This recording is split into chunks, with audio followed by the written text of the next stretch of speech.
Panorama group, जो सोचता है वो करता है। नमस्कार, भारत लाइव देख रहे हैं आप और ये भीतर की बात है, जहां पर चर्चा राजनीति गलियारे में पर्दे के पीछे रची जा रही कहानी को सर्वप्रथम हम सामने लाते हैं। देखिए, कई परिस्थितियां बदली हैं बिहार के राजनीति में, जिस पर लगातार हम चर्चा भी कर रहे हैं। नए साल के आगाज होने के साथ आज चौथे दिन में हम लोग प्रवेश कर चुके हैं और जैसे जैसे समय बीत रहा है वैसे वैसे कई घटनाक्रम बिहार के राजनीतिक गलियारे में और देश भर की राजनीति में बदलते हुए दिख रहे हैं। चूंकि 2024 का चुनाव भी है और अब हर पार्टियां लोकसभा चुनाव की तैयारी की तरफ मूव करेंगी। 14 जनवरी यानी बिहार में कहा जाता है कि खरमास का दिन होता है और 14 जनवरी को दही चूड़ा के कार्यक्रम के बाद बिहार की राजनीति कई तरह के करवटों के साथ बदलती है। इस वक्त देश भर में जहां एक तरफ भारतीय जनता पार्टी राम मंदिर को लेकर जो जश्न मना रही है, राम मंदिर को लेकर जो बातें और जिस तरीके से लौकुश यात्रा निकाल दी जा रही है, ऐसे में ये एक बड़ा कहीं ना कहीं वोट बैंक हिंदी पट्टी के लोगों के लिए इन्फ्लुएंस करेगा। ऐसे में इंडिया गठबंधन के पास क्या अवसर है जिससे वो बार बार वो चीज़ें कहते हैं कि नरेंद्र मोदी को हम हटा देंगे। भीतर की बात में चर्चा होगी कि अंतिम फैसला से पहले इंडिया गठबंधन को नीतीश ने भेज दिया मैसेज, बीजेपी में जश्न। किस बात का जश्न है? इंडिया गठबंधन में नीतीश कुमार को लेकर क्या कुछ सोचा जा रहा है? वर्चुअल मीटिंग तो हो गई, लेकिन सीट शेयरिंग के फॉर्मूले पर चर्चा नहीं हुई है। चलिए बाबा से पूछते हैं कि आखिरकार कौन सा मैसेज नीतीश कुमार ने इंडिया गठबंधन को भेजा है और भारतीय जनता पार्टी जश्न क्यों मना रही है। बाबा, ऐसा कौन सा मैसेज है जो इंडिया गठबंधन को नीतीश कुमार ने भेजा है? हमने देखा कि कल से एक वर्चुअल मीटिंग की चर्चा खूब हो रही है, पता नहीं वो मीटिंग हुआ है नहीं हुआ है, क्या बातें हुई हैं, क्या कुछ मामला जो है वो निकल के आया है इंडिया गठबंधन में, कौन सा ऐसा मैसेज है बाबा? रत्ने, सबसे पहले तो एक हमारे यहाँ बड़ी पुरानी कहावत है कि एक साधे सब सधे, सब साधे सब जाए जी। जिस तरह से INDIA गठबंधन बना था, इसको बनाने का प्रयास कई लोगों ने किया था, लेकिन सफल कौन हुआ? नीतीश कुमार। बिल्कुल। तो नीतीश कुमार की इतनी महारत तो जरूर है कि वो जो काम ठानते हैं उसको पूरा भी करते हैं। अब हम आते हैं वर्तमान परिस्थितियों पर। INDIA गठबंधन तो बन गया जी। इसके बनने के साथ ही इसके समाप्त होने की, मतलब इसके जन्म से ही इसके मृत्यु की तारीख तय होने लगी थी, चाहे भाजपा करे या फिर और भी लोग करें। कारण इंडिया गठबंधन के घटक लोग करें जी, कारण कि इतिहास के पन्नों पर जो कुछ भी अंकित है वो साफ इशारा कर रहा है, उदाहरण दे रहा है कि इस तरह के गठबंधन को चलाना बड़ा मुश्किल होता है। एनडीए गठबंधन एक लंबे समय से कई दलों का समूह बन करके चल रहा था, जिसमें भी आपने देखा होगा कि सब कुछ होने के बाद धीरे धीरे करके बारी बारी सब छिटकते चले गए। हालांकि फिर वापसी हो रही है, लेकिन इन सब के बावजूद नीतीश कुमार पर आखिर फोकस क्यों है, ये सवाल सबसे बड़ा है। क्योंकि आपको याद होगा हम लगातार इस बात को रिपीट कर रहे हैं, कई बार जनता भी इस बात को अब कंठस्थ याद कर गई होगी। जैसे नीरज कुमार का कैदी नंबर 3351 कहना याद हो गया है सबको, उसी तरह से ये भी याद हो गया होगा कि हम लगातार इस बात को लेकर के कहते हैं कि नीतीश कुमार जिस रास्ते चल रहे हैं वो रास्ता कठिन जरूर है, लेकिन भारतीय जनता पार्टी को बड़ी मुश्किलों में डाल रहा है। सबसे बड़ी बात यह है कि नीतीश कुमार आखिर करना क्या चाहते हैं, क्योंकि नीतीश कुमार के फैसले पर अगर पूरे देश में कहीं राजनीति इतनी नहीं हो रही है और बिहार में हो रही है और भारतीय जनता पार्टी का सारा फोकस बिहार पर है, तो कुछ तो बात होगी। तो इसमें सबसे पहले हम ये कहना चाहेंगे कि हमने शुरुआत किया था कि 162 सीटों पर नीतीश कुमार का प्रभाव है। ये हिंदी पट्टी के जो राज्य हैं, अगर नीतीश कुमार भारतीय जनता पार्टी से अलग चुनाव लड़ते हैं तो बिहार को तो प्रभावित करेंगे ही करेंगे, इसमें कोई दो राय नहीं है। लाख भारतीय जनता पार्टी कह ले कि हम क्लीन स्वीप करेंगे, 40 सीट लाएंगे, लेकिन ये सब कहने की बात है। वास्तविकता ये है कि नीतीश कुमार डैमेज करेंगे। अगर ऐसा होता तो 2014 में जब नरेंद्र मोदी पूरे परवान पर पिक पर थे तब 40 सीट जीत लेते, लेकिन ऐसा हुआ नहीं। नीतीश कुमार के आने के बाद 39 सीट जीते।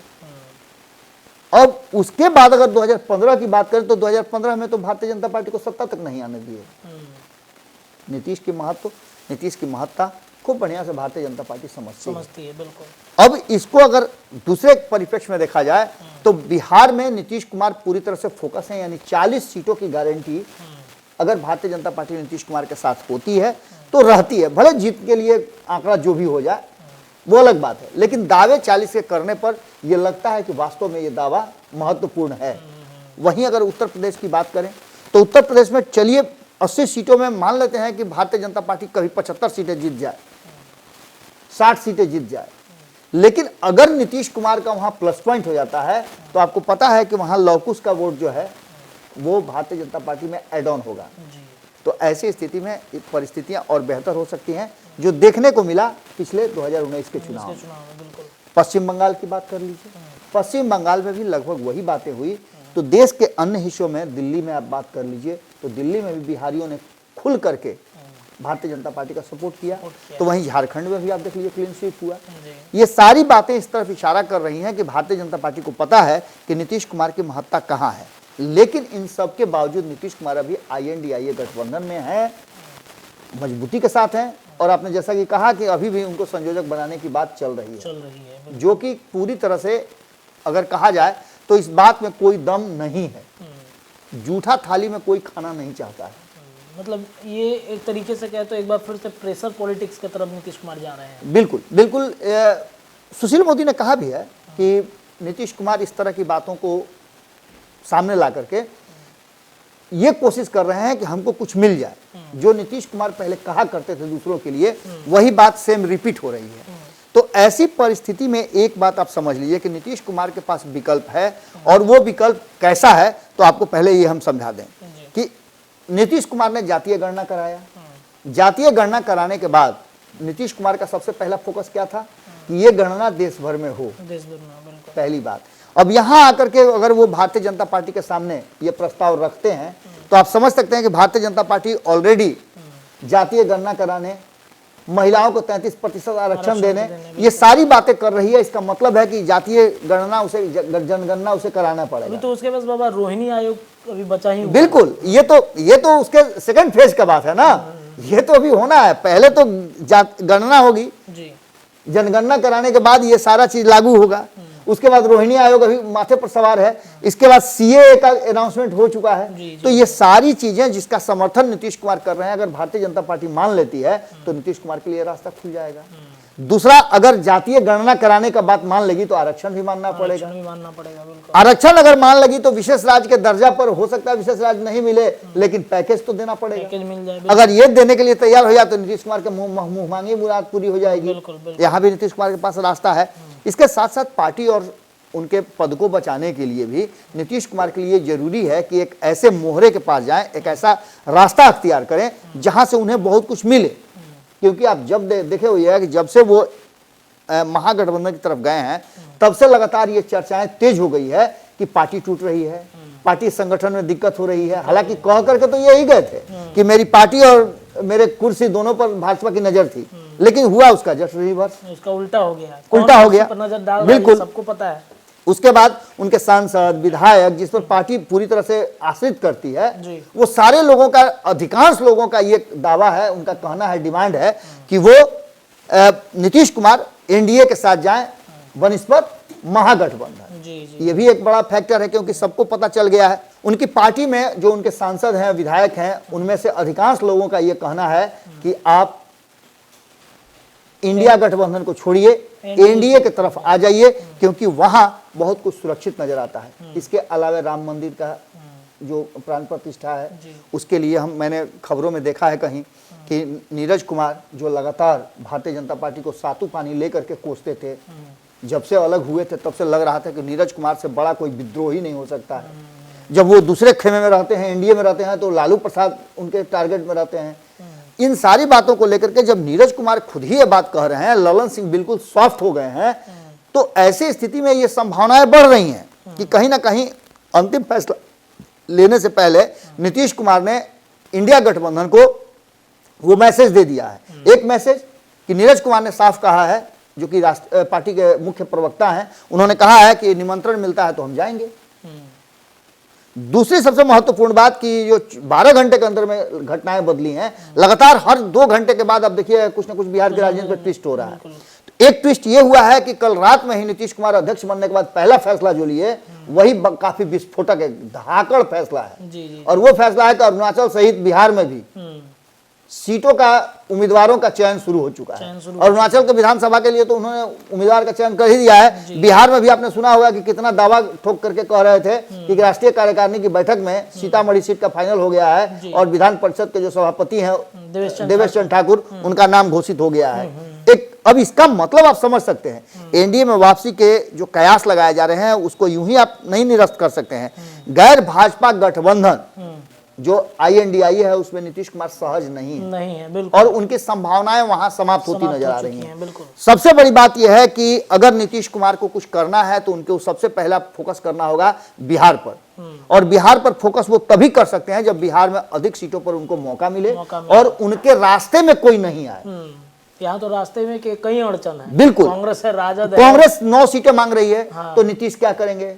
क्या 20 सीट नीतीश लेकर के 20 सीट में राष्ट्रीय जनता दल और कांग्रेस को मना लेंगे? ये संभव नहीं है। तो ऐसी स्थिति में उससे भी बड़ी बात है कि पिछले 6-7 महीनों से लगातार नीतीश कुमार के माथे पर चढ़ करके लालू प्रसाद तक थैया का नाच कर रहे हैं, वो हिलिए नहीं रहे हैं बिहार से। ये भी नीतीश कुमार के लिए बड़ी परेशानी वाली बात है। 2017 में यही हुआ था। इन सब बातों के साथ साथ अब जो है एक चीज और सबसे बड़ी बात हो गई कि जातीय गणना जो है वो कहीं ना कहीं महागठबंधन पर ही उल्टा पड़ गया है। आप उठा के देख लीजिए कि महागठबंधन में अब जो जातियां हैं 36% अति पिछड़ा, वो सीधे फ्लाइट पकड़ करके दिल्ली जा रही है, वो रुक ही नहीं रहे बिहार में।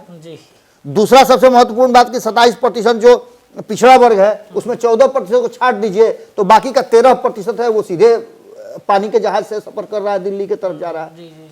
तो ऐसी स्थिति में नीतीश कुमार ये समझ चुके हैं कि उनके लिए क्या है। दूसरा, अगर नीतीश कुमार ये भी जानते हैं कि INDIA गठबंधन के संयोजक भी अगर वो बन जाते हैं तो ऐसी स्थिति में वो साउथ में कौन सा गुल खिलाएंगे। नीतीश कुमार को यह अच्छी तरह से पता है कि वो हिंदी पट्टी के क्षेत्रों में तो कुछ हल्का फुल्का प्रभावित कर सकते हैं अलग राज्यों में बिहार के अलावे, लेकिन दक्षिण के राज्यों में इनकी कोई स्वीकार्यता नहीं।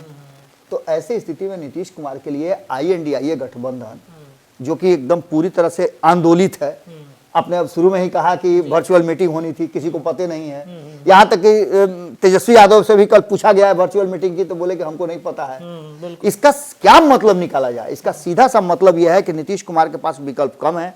और बार बार एक बार फिर से रत्नेश ये कहना मेरी मजबूरी है एक विश्लेषक के तौर पर कि नीतीश कुमार के पास जो रास्ते हैं वो बड़े संकीर्ण हैं और उन संकीर्ण रास्तों में नीतीश कुमार को अपने लिए रास्ता निकालना है। और यही कारण है कि उन्होंने अध्यक्ष का पद भी अपने पास रखा है कि जो फैसला लेंगे उन फैसलों पर वो अपने से पूरी मजबूती के साथ देख समझ करके कर सके, मतलब डायरेक्ट डील हो सके। और ऐसी स्थिति में कोई भाया मीडिया नहीं होगा तो जो भी डील होगा वो सार्वजनिक नहीं होगा।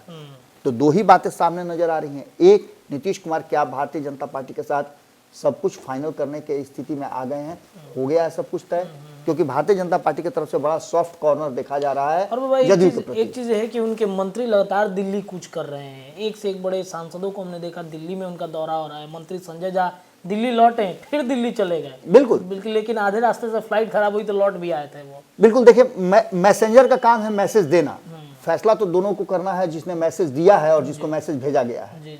तो मैसेंजर के रूप में कई लोग काम कर रहे हैं, लेकिन अंतिम फैसला नीतीश कुमार और नरेंद्र मोदी अमित शाह को लेना है, जो कि लगभग तय है। अगर ये तय नहीं होता है तो मैं फिर एक बार वहीं पर जाकर के टिका हुआ हूँ जहां हमने कहा था कि 2024 के साथ 2025 का चुनाव हो सकता है और विधानसभा भंग भी किया जा सकता है। ये मैसेज उम्मीदवारों के चयन से नीतीश कुमार ने INDIA गठबंधन को दे दिया है और नीतीश के इस फैसले से कहीं ना कहीं भाजपा में जश्न जैसा माहौल है।